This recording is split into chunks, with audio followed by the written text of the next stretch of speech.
Hello, my friend. Welcome to the Believe You Are a Good Mom podcast. I'm Emily Wardrop from Drop the Word Life Coaching, where we help moms of young kids drop power struggle wars to create more peace in their parenting. Do you want to be a good mom? I will tell you the one simple secret of how to be a good mom.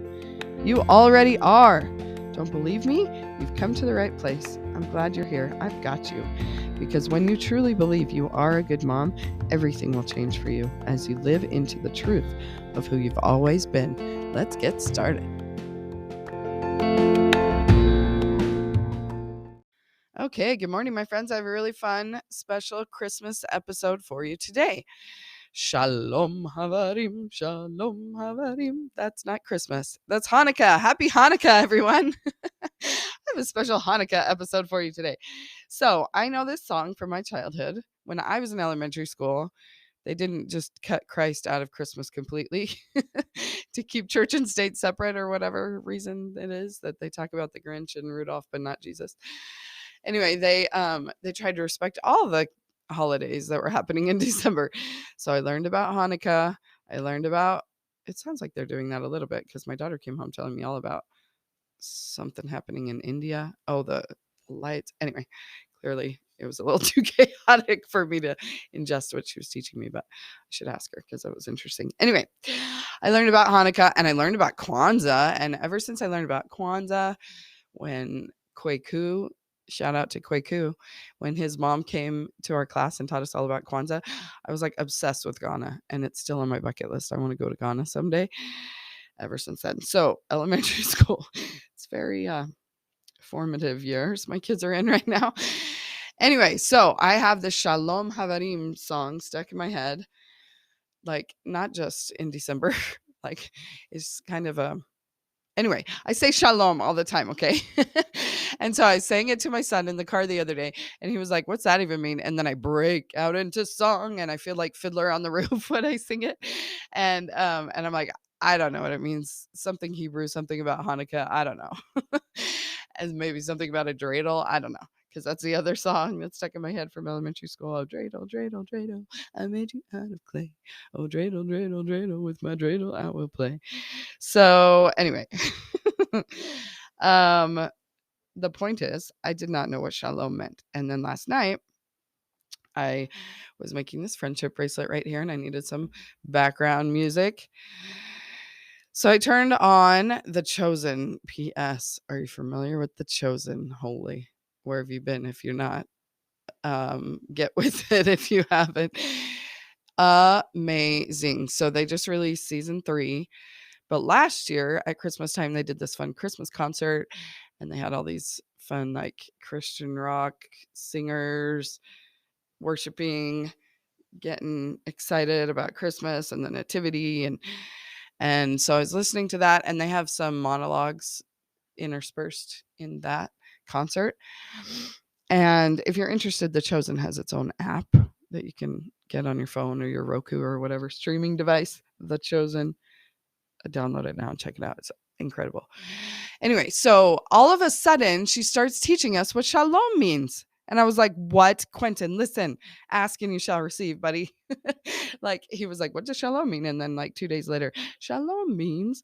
And so I finally learned, and I just want to share it with you today because it's so good. Okay, so shalom means peace. And that's, I think I might have known that, because I think that was one of the things I guessed. I was like, this is what I told him in the car the other day. I was like, I'm pretty sure it's like aloha. I think it means hello and goodbye. And I think it's like peace be with you, like peace be with you as you go about your day when you say goodbye to somebody. So I think I kind of knew that. But anyway, when she was telling me for sure, I was just blown away. This is so fun. So shalom means peace, wholeness, perfection, tranquility. It's the Hebrew for hello and goodbye. So, peace be with you, my friends. This is my message today. This is my Christmas message, my Hanukkah, whatever you celebrate.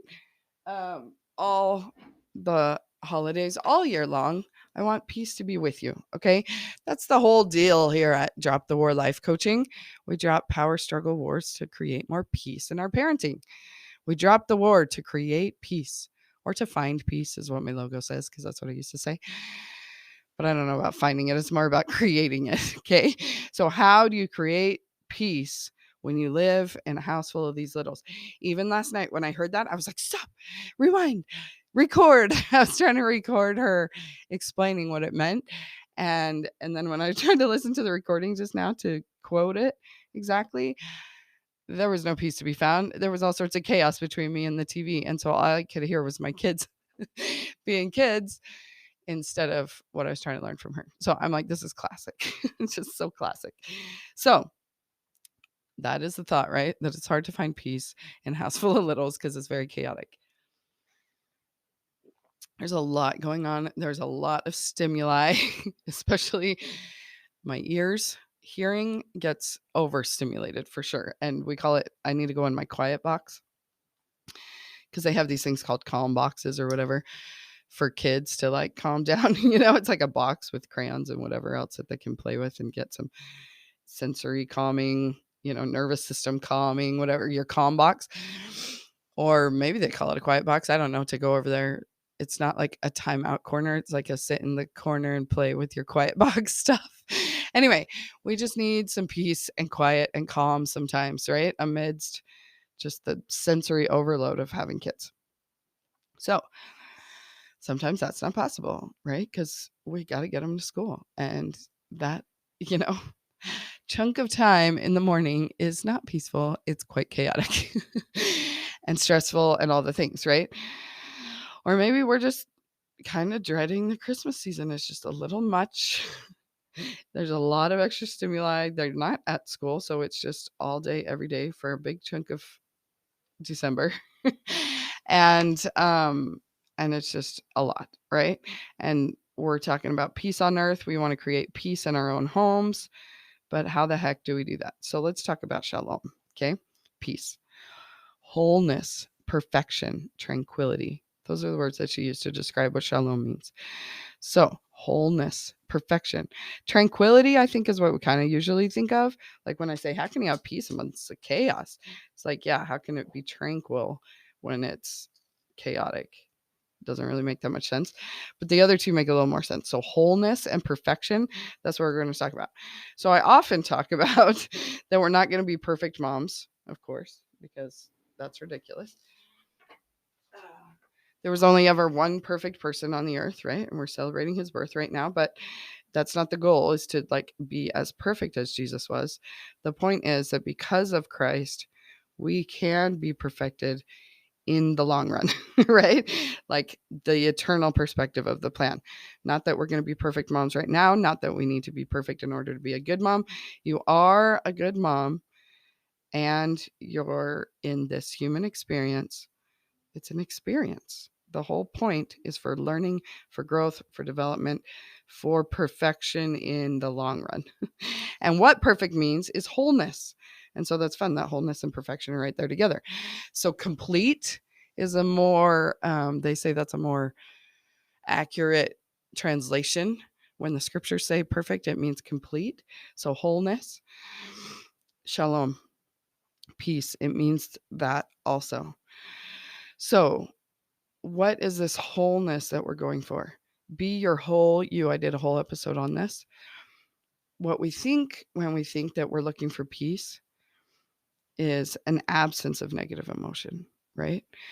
When we think of peace, we think it's a feeling that feels like calm, and because that's kind of the flow of emotions when people start saying that. Oh, I just want to feel calm and peaceful and tranquility, all of that. It's kind of in that family of emotions. But today I was thinking about, sharing this message of peace be with you, my friends. It's not an absence of trials or of negative emotion. It's a peace that it's all part of the plan. It's all good. It's all for your good. Peace is a state of mind. It's a way of being. It's a calm reassurance that everything is as it should be. When things get wild, breathe in the shalom. Acceptance. Fill your acceptance battery with shalom. Just breathe it in. Okay? So literally, when things are getting wild, you know what that looks like for you and yours. For me, it's like what it feels like is a million requests everybody wants me to do something. And I start pitching my own little adult temper tantrum. I just did this yesterday. Wait, guys, I am trying to do something right now, and everybody wants me to do something for them. Just chill out. Wait, hold on. I'm doing something right now. Or the short version is, look at my hands. That's like my code word for, dude, I'm busy. Or I'll even say that. My hands are busy right now. Because I can literally only do one thing at a time. As women, we think that we can multitask. It's not really true. It's just one of those expectations we have on that long list of ridiculous stuff that we cannot actually accomplish. We don't multitask. Our brain can focus on one thing at a time. It's very good at switching tracks, especially a woman's brain is all over the place. And like, I love those visuals of a woman's brain versus a man's brain. So it's because we're taking in all the stimuli. Like, thank you, Heavenly Father, for making our brains this way so that we can take care of the children, because we can hear all of their requests all at once. Men, in a neurotypical, stereotypical, whatever way, their brain is like more tunnel vision, and they can like focus and concentrate really well on one thing at a time because everything else kind of gets blurred out.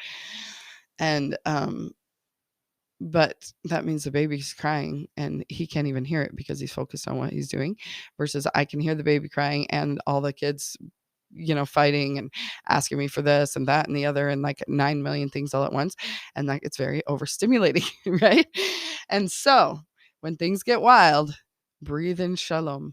Okay. So literally breathe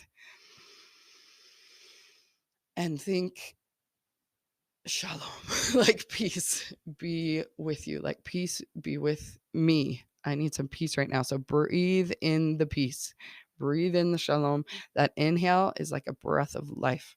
Breathe in new life. You literally get a new life every time you breathe. You get a new state of mind. Like it's physiologically proven now, right? There's so much talk of breath and breathing and what it does for you. So breathing in that new body full of oxygen, it changes your brain. You're in fight or flight. Your nervous system is in fight or flight, and breathing calms your nervous system. So it's literally like breathing in the calm. You calm your nervous system with that breath. That is how you get to peace. So you can have peace amidst the chaos by just breathing. So literally breathe. So my mom used to do this thing where she'd like purse her lips really small and we'd like run. That was like sign for like mom's mad. And but I don't know what we were afraid of, because after she took that breath, it's not like she exploded, because that breath changed her. Like, she wasn't mad. Like, we knew that we had done something that quote unquote made her mad, but she would, and I know in those days they used to say count to 10. And you can count to 10 and still be mad if you're not breathing. You got to make sure you breathe through those 10. Anyway, so breathe in the shalom. Okay. It's a state of mind. It's not necessarily an emotion. Okay. So emotions come from our thoughts. And that's what I've been trying to do. I'm trying to like find some patience. Like, what are the thoughts that lead to the emotion of patience? But if you think of it as just a state of mind itself, so it's not necessarily a thought leads to an emotion. It's like what Paul Jenkins was telling us on, oh wait, oh, that's coming like tomorrow, day after tomorrow. Okay, I don't think he says it on my podcast. It's already on here, but I was on his podcast, which is coming out day after tomorrow. And oh, I just went blank on top of my head what his podcast is called, but look up Dr. Paul Jenkins. He talks about thinking about the way you think instead of just your thoughts, Oh, JK, that was Ben Pugh who did that. Anyway, okay, and that is on the podcast. So Ben Pugh, that's who it was. The way you think, not just your thoughts. So it's a state of mind. It's a way of thinking. So today, now that you've heard this, you can never not think it again. I mean, you can forget for sure, but shalom, it's like I knew that it meant peace, but I kind of like forgot, It's in those dusty corners of my memory somewhere. So It's peace is a state of mind. You can be in the state of shalom, even if you're frazzled, even if you're frustrated, irritated, annoyed, over it, resentful, all the things, all the negative emotions we think we're going to coach ourselves out of that are just part of our human experience. So the beautiful and glorious who just started talking to me on Marco Polo, Hio North, just said to me this morning that she was so grateful that God didn't intervene in her human experience. So grateful for all those negative emotions that she's had to go through because of what she learned from them. So that, my friends, is what I think that shalom means. It is a peace that it's all good. It's all for our good. It's a calm reassurance that everything is as it should be. So it's the resistance to the reality that makes us so frustrated. For sure. Frustration is that space between expectation and reality. We're frustrated because we expected our kids would get along and they're fighting again. We expected that when we taught them how to deal with interpersonal problems, that they would just learn that and do it, but they don't. And so we feel frustrated that our expectation is not being met. We feel resentful, same thing, similar reasons. But acceptance, let's fill up that acceptance battery of our AAA batteries. It's a calm reassurance that everything is as it should be. The kids are just being kids. That's my quick brain hack. Oh, the kids are being kids. That's what kids do. Oh, I'm being me. That's what I do. Adults are being adults. That's what they do. They expect the kids to be a little more mature and, able than they are. And we expect ourselves to be a little more mature and able than we are.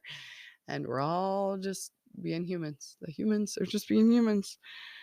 That is the shalom, my friends. The wholeness of the plan. Trusting that the plan is working, that this is all as it should be. Acceptance. When things get wild, breathe in the shalom. Now, this is the opposite. Okay, this is another fun Hebrew word I learned this year as we're studying the Old Testament. I loved this word. I obsessed over it and I love it and I still love it to this day. But I feel like it's kind of the opposite of shalom. What I don't want acceptance that the kids are being kids. What I want is Shema. So Shema is something that God expects of us, but I expect it of my kids.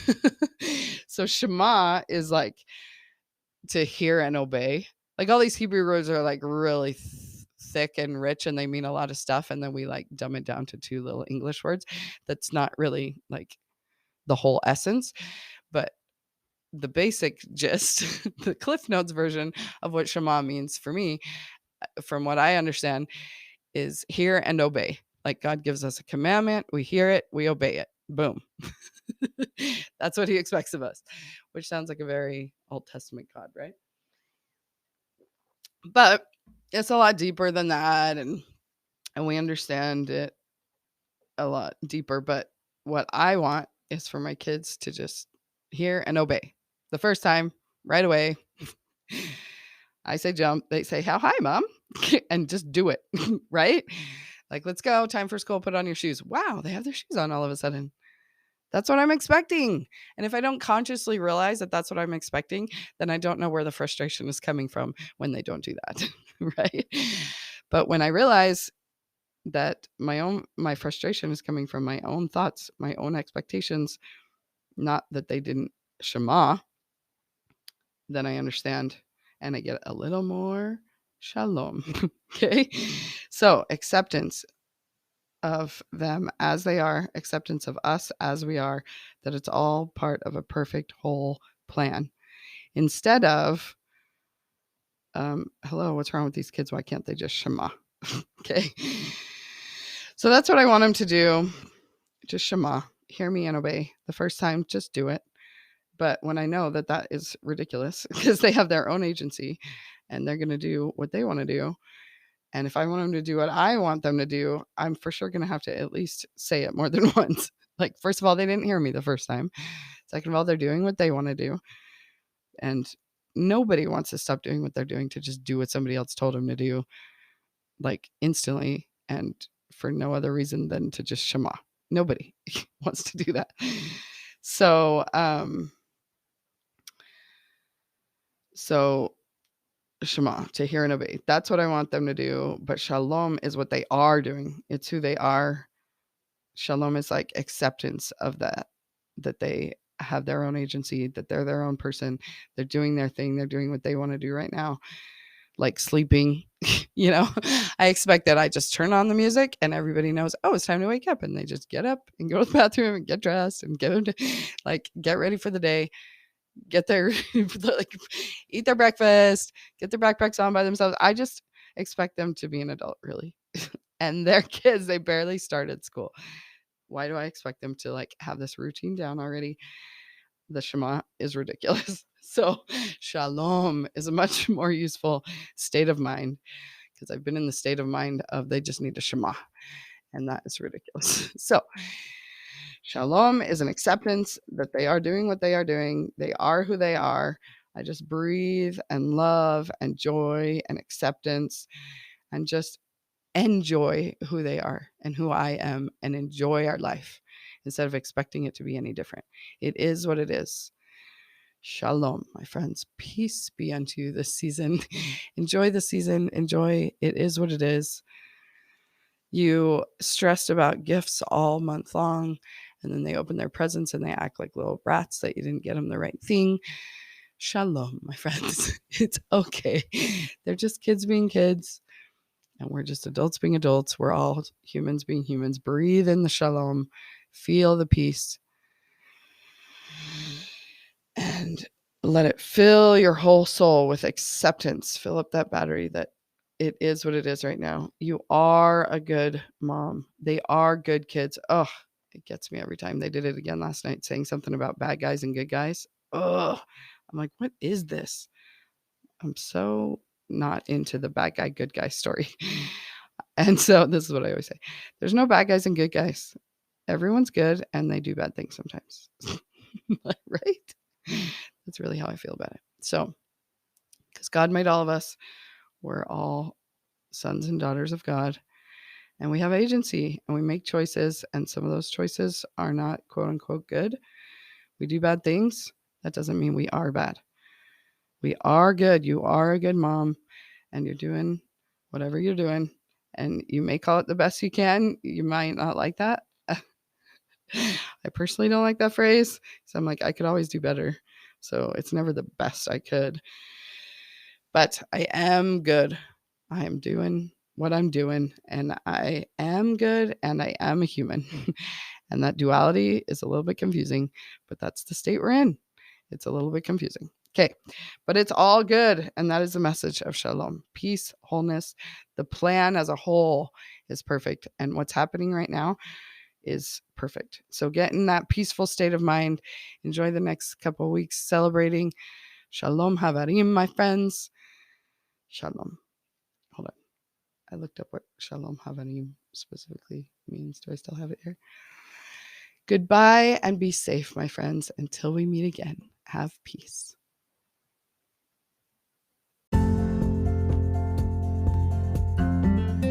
Hey friend, thanks for listening.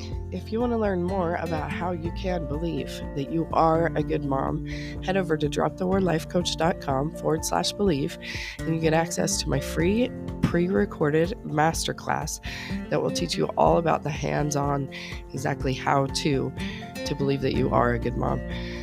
Start believing right now. Feel the peace, my friend. We got this. You got this. See you there.